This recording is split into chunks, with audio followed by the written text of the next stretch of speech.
سیدہ آمنہ فرماتی ہیں میرا لال پیدا ہوا، میرے گھر میں آیا، میرے آقا کی پھوپھی جان حضرت صفیہ فرماتی ہیں حیران کی والی بات تو یہ ہے جب رات جا رہی ہے، دن آ رہا ہے، لیکن ستارے تو کمکمی نظر آتے ہیں۔ میں نے دیکھا میرے بھائی کے گھر کے اندر، عبداللہ کے گھر میں جہاں میرا بھتیجا پیدا ہوا ہے، میں نے دیکھا آسمان کے ستارے زمین پر جھکنے لگے، مجھے ایسے لگا جیسے آج قیامت قائم تو نہیں ہو گئی، یہ ستارے کیوں نیچے آ رہے ہیں؟ اللہ اکبر۔ پھر میرے بھائی کے گھر میں اللہ نے بیٹا دیا، میں نے ارادہ کیا غسل کرا دوں، بچوں کو پیدا ہوتے ہی دایا غسل دیا کرتی ہیں، میں نے بھی ارادہ کیا اپنے بھتیجے کو غسل دوں۔ جب ارادہ کیا ہے عاطف غیب سی آواز آئی، خبردار اس کی ضرورت نہیں ہے، میرا محبوب تو خود بھی طیب ہے، طاہر ہے، وہ زکی ہے، وہ سب کو پاک کرنے والا ہے۔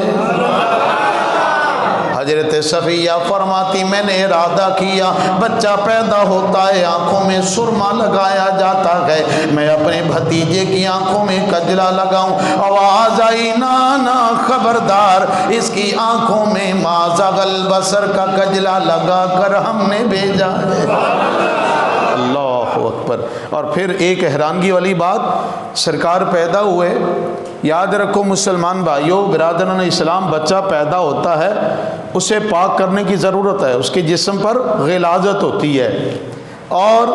جسم اس کا ناپاک ہوتا ہے، اور پھر اس کو ماں سے الگ کیا جاتا ہے، اس کا ناڑو کاٹ کر ماں سے اس کا رابطہ ختم کیا جاتا ہے، کیونکہ جتنی دیر بچہ ماں کی کوکھ میں ہے وہ منہ کے ذریعے سے غذا نہیں بلکہ ناف کے ذریعے سے غذا لیتا ہے۔ اور میرے آقا کریم علیہ الصلوۃ والسلام کا کسی داعیہ نے ناڑو کاٹا نہیں، ناف کاٹا نہیں، بلکہ آقا کریم علیہ الصلوۃ والسلام ناف بریدہ پیدا ہوئے ہیں،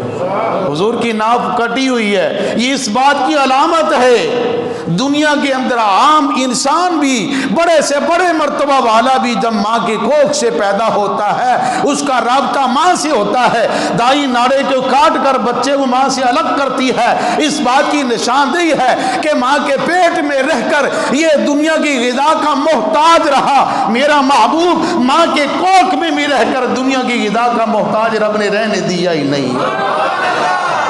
رب نے اپنے محبوب کو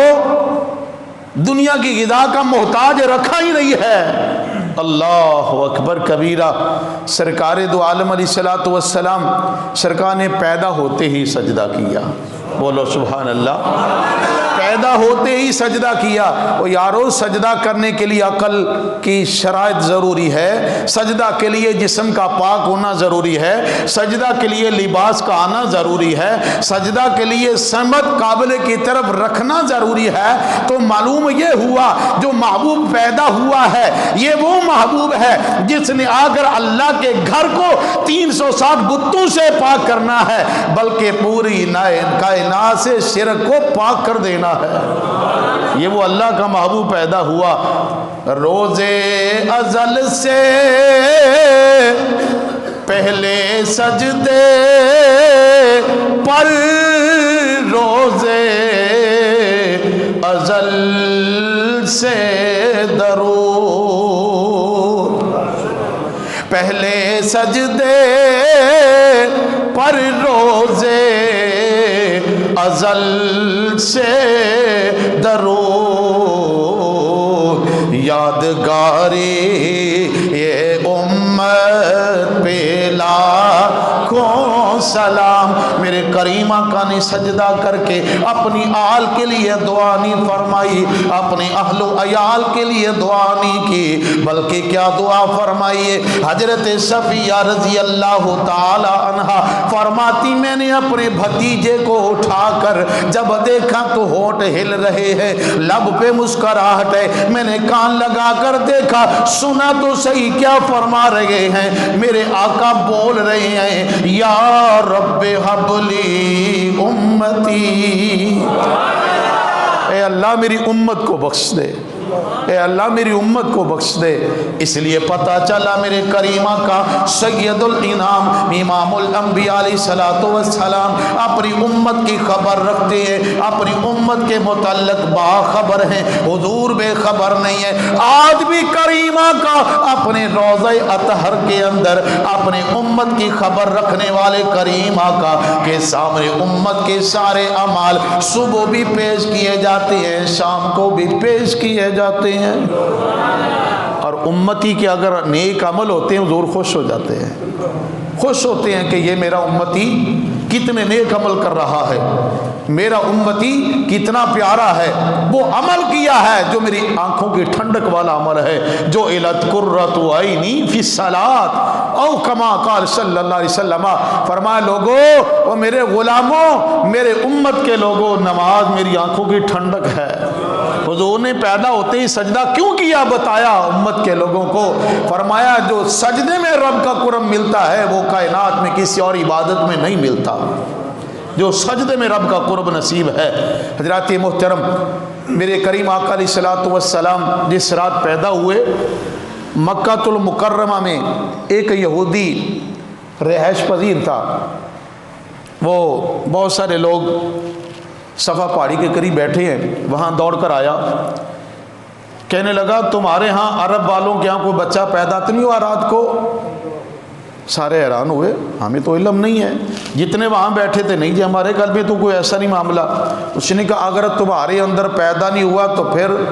ہمیں تم سے کوئی خوف نہیں ہے، اگر تمہارے اندر آج کی رات پیر کی رات بچہ پیدا نہیں ہوا تو پھر فلسطین میں پیدا ہوا ہوگا۔ وہ سبھی اٹھے، جتنے قریش والے بیٹھے تھے، گھروں میں گئے، محلے میں گئے، رشتہ داروں میں گھروں میں جا کر ٹو لگائی، اور پتہ چلا کہ حضرت سیدنا عبد المطلب رضی اللہ تعالی عنہ کے بیٹے حضرت سیدنا عبداللہ رضی اللہ تعالی عنہ کے گھر میں در یتیم پیدا ہوا ہے۔ وہاں دوڑے واپس آئے، وہ یہودی وہیں پہ بیٹھا ہے، آ کر بتایا ہاں بچہ پیدا ہوا ہے۔ کس کے گھر میں؟ عبداللہ کے گھر میں۔ دادے کا نام کیا ہے؟ عبد المطلب ہے، خانہ کعبہ کا متولی ہے۔ اس نے کہا مجھے لے چلو۔ وہ یہودی وہاں سے دوڑا، لوگ ساتھ آئے، حضرت عبد المطلب کے گھر میں آئے، اور آتی کہنے لگا مجھے وہ بچہ دکھاؤ، اس بچے کی مجھے زیارت کراؤ۔ کریم آقا علیہ الصلوۃ والسلام کی جب اس نے زیارت کی اور کہنے لگا کہ اس کی کمر بھی مجھے دکھاؤ، جب سرکار کی کمر مبارک پر اس کی نگاہ پڑی بے ہوش آ کر گر پڑا۔ جب ہوش آئی کہنے لگا لوگو تم تو خوش ہو رہے ہو نا، آج تم خوش ہو رہے ہو کہ عرب والوں کے گھر میں یہ بچہ پیدا ہوا ہے، اللہ کی عزت کی قسم یہ وہ بچہ ہے جو تمہارے دین کو بدل کے رکھ دے گا، پوری کائنات پر اس کا سکہ بیٹھ جائے گا، یہ آسمان سے کسی حکم کا منتظر ہے، اس کے کمر کے اندر یہ مہر نبوت ہے۔ لوگوں نے کہا یہ ایسی اول فول بکرا ہے، یہ ایسے ہی بات کر رہا ہے، اس کا یقین نہ کیا۔ لیکن جب میرے آقا علیہ الصلوۃ والسلام نے اعلان نبوت فرمایا تو جو اس وقت موجود تھے کہنے لگے ہائے افسوس، یہ بات تو بہت پہلے ہم نے سن لی تھی، ہم اس سے بے خبر رہے، لیکن اگر بس چلتا تو اسی وقت ہی اس کا کام تمام کر دیتے۔ لیکن تم کون ہوتے ہو؟ اس لیے کہ فانوس بن کر ہوا جس کی حفاظت کرے، جسے خدا رکھے اسے کون چکھے۔ اس لیے میرا رب ذوالجلال تو ان کی حفاظت فرمانے والا ہے، واللہ یعصمک من الناس، اللہ فرما رہا ہے محبوب آپ کا رب لوگوں سے آپ کی حفاظت کرتا ہے۔ ظلم کتنے اٹھے، سرکار کو گزند پہنچانے والے کتنے دشمن آئے، لیکن میرے آقا کریم کا چرچا ایسے ہی بلند رہا اور ہوتا رہے گا۔ بولو سرکار کا چرچا بلند رہے گا۔ حضرات محترم، سیدنا عبد المطلب رضی اللہ تعالیٰ عنہ آپ واپس لوٹ کر آئے حرم کعبہ کے اندر، وہاں ایک داعیہ کو بیٹھے دیکھا تو اس سے پوچھا کہ بی بی کون ہے، کہاں سے ہے؟ اس نے کہا میرا تعلق قبیلہ بنو سعد سے ہے اور میں داعیہ ہوں، بچہ لینے کے لیے آئی ہوں۔ کوئی بچہ نہیں ملا تو سیدنا عبد المطلب فرمانے لگے پریشان نہ ہو، میرے ساتھ آ، میں تمہیں لے چلتے ہوں، میرے ساتھ چلو۔ سیدنا عبد المطلب کے ساتھ وہ داعیہ حضرت حلیمہ سعدیہ رضی اللہ تعالی عنہا۔ بہت سارے لوگ کہتے ہیں بھائی حلیمہ، مائی حلیمہ نہ کہا کرو، اماں حلیمہ ہے، میری سرکار کی رضائی والدہ محترمہ ہے۔ یہ وہ ماں حلیمہ ہے جب سرکار کے پاس آتی تھی نا مدینہ پاک میں، حضور کے پاس آتی تھی تو میرے آقا کریم ان کا استقبال کے لیے کھڑے ہو جایا کرتے تھے، انہیں اپنی چادر مبارک پر بٹھایا کرتے تھے۔ جب تک جتنی دیر یہ بیٹھی رہتی تھی میرے آقا کریم ان کے ساتھ محو گفتگو رہتے تھے، کسی کی طرف توجہ نہیں فرماتے تھے، ان کی میٹھی میٹھی باتیں سنا کرتے تھے۔ حلیمہ سعدیہ فرماتی ہیں میں اس گلی میں داخل ہوئی جو سرکار کی گلی ہے، میں حیران ہوں، یہ مکہ کی گلیوں میں تو پہلے بھی آیا کرتی تھی، یہاں سے جو خوشبو آ رہی ہے پہلے تو نہیں آتی تھی، آج جو خوشبو آ رہی ہے یہ خوشبو کہاں سے آئی ہے؟ حلیمہ تجھے کیا پتا، یہ وہ رب کا محبوب آیا ہے کہ کائنات کی ساری خوشبوئیں میرے محبوب کے جسم کی محتاج ہیں، یہ وہ اللہ کا رسول آیا ہے۔ حلیمہ سعدیہ فرماتی ہے میں گھر میں داخل ہوئی تو اماں آمنہ رضی اللہ تعالی عنہ سے میں نے سلام عرض کیا، سلام کا جواب ملا، میں نے کہا اپنا لال دکھاؤ، مختصر عرض کرتا ہوں۔ حلیمہ سعدیہ فرماتی ہیں کہ اماں آمنہ نے کہا کہ آگے بڑھ کر خود ہی دیکھ لے۔ میں آگے قریب گئی اور میرے آقا علیہ الصلوۃ والسلام سبز رنگ کا ریشم کا کپڑا ہے، اتنا نرم و نازک کپڑا ہے، اس میں حضور لپٹے ہوئے ہیں، سرکار کے رخ انور پر وہ سبز رنگ کا ریشمی کپڑا ہے اور اندر سے حضور ننے ننے خراتے لے رہے ہیں، اور میں نے ارادہ کیا کہ سرکار دو عالم علیہ السلام کے رخ انور کو دیکھو، تو جب میں نے ہاتھ بڑھایا آواز ایک آئی جو کہ میرے کانوں میں پڑی، حلیمہ خبردار نہ جگا، تجھے نہیں پتا یہ میرا محبوب آرام کر رہا ہے، حلیمہ تجھے نہیں علم یہ کون آرام کر رہا ہے، یہ وہ رب کا محبوب ہے کہ غار ثور کے اندر صدیق اکبر کی گود ہوگی، میرے محبوب کا سر ہوگا اور ان کی ایڑی پہ سانپ ڈسنا شروع کرے گا اور سانپ کہے گا صدیق ایڑی کو ہٹا لے، لیکن صدیق کا عشق کیا کہے گا، ارے سانپ تو آنے والا ہے، ارے آج تو یار کا دیدار مجھے ملا ہے، میں دیکھ رہا ہوں یا میری آنکھیں دیکھ رہی ہے یا بددعا کا چہرہ ہے، تیسرا کوئی حال نہیں، یہ جلوے دوبارہ کب ملے، لیکن آج عشق صدیق کہتا ہے نہ ایڑی ہٹے گی نہ محبوب بیدار ہوگا، ایڑی صدیق پر سانپ نے ڈنگ پہ ڈنگ مارنا ہے لیکن صدیق نے ایڑی کو ہلانا نہیں ہے۔ حلیمہ نہ جگا، حلیمہ فرماتی مجھ پر دہشت طاری ہوئی، میں پیچھے ہٹ گئی، میں نے کہا آمنہ اپنے لال کا چہرہ خود ہی دکھا۔ حضرت آمنہ فرماتی ہیں جب میں نے اپنے لال کے چہرے سے پردے کو اٹھایا، سیدہ حضرت حلیمہ فرماتی ہیں میں حیران ہوں، قسم بخدا جب محبوب کا چہرہ مجھے نظر آیا، پہلی نگاہ میں جب محبوب کے چہرے پر نظر پڑی اور ان کی پیشانی سے جو نور نبوت چمکا ہے وہ نور نکل کر آسمانوں تک روشنی کرتا چلا گیا، میں نے فوراً کہا آمنہ یہ لال میری جھولی میں ڈال دے، میں تو اس کو لینے آئی ہوں، میں جھولی پھیلا کر ایسے خیرات مانگ رہی ہوں، آمنہ اٹھا کر اپنے در یتیم کو میری جھولی میں ڈال رہی۔ حلیمہ سعدیہ کیا عرض کرتی ہے اس لال کو میری جھولی میں ڈال دے۔ حلیمہ سعدیہ نے سرکار کو لے کر فرماتی میں نے سینے سے لگایا،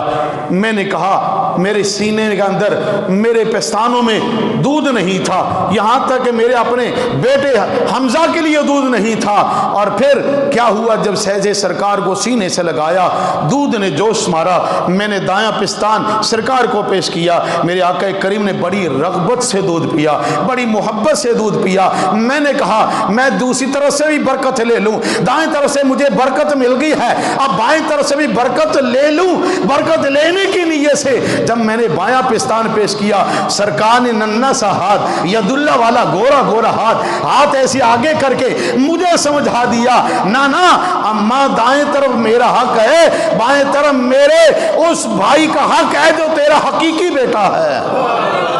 اماں میں تو لوگوں کو حق دینے آیا ہوں، میں کسی کا حق لینے نہیں آیا، میں تو حق بتانے آیا ہوں، میں تو لوگوں کو حق دلانے آیا ہوں، میں تو لے بتانے آیا ہوں کہ اے دنیا والو کسی کا حق نہ لینا۔ میرے کریم آقا سیدہ آمنہ رضی اللہ تعالیٰ عنہ کے لخت جگر سیدہ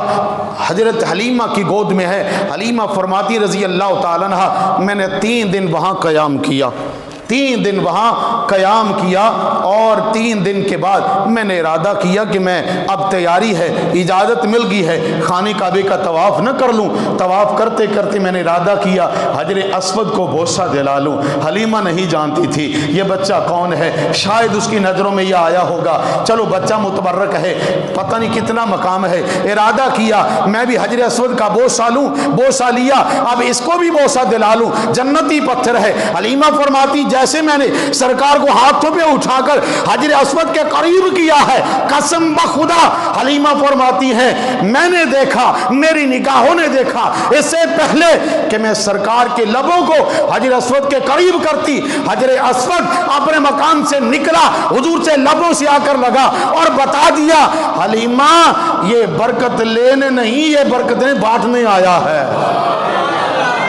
یہ تو محبوب تو برکتیں دینے آیا ہے۔ حضرت محترم سرکار کا ذکر نہ کبھی ختم ہوا نہ ہوگا۔ ورفعنا لک ذکرک کا ہے سایہ تجھ پر ہے ذکر بول بالا تیرا، یہ گھٹائیں اسے منظور ہے بڑھانا تیرا۔ ورفعنا لک ذکرک کا ہے سایہ تجھ پر۔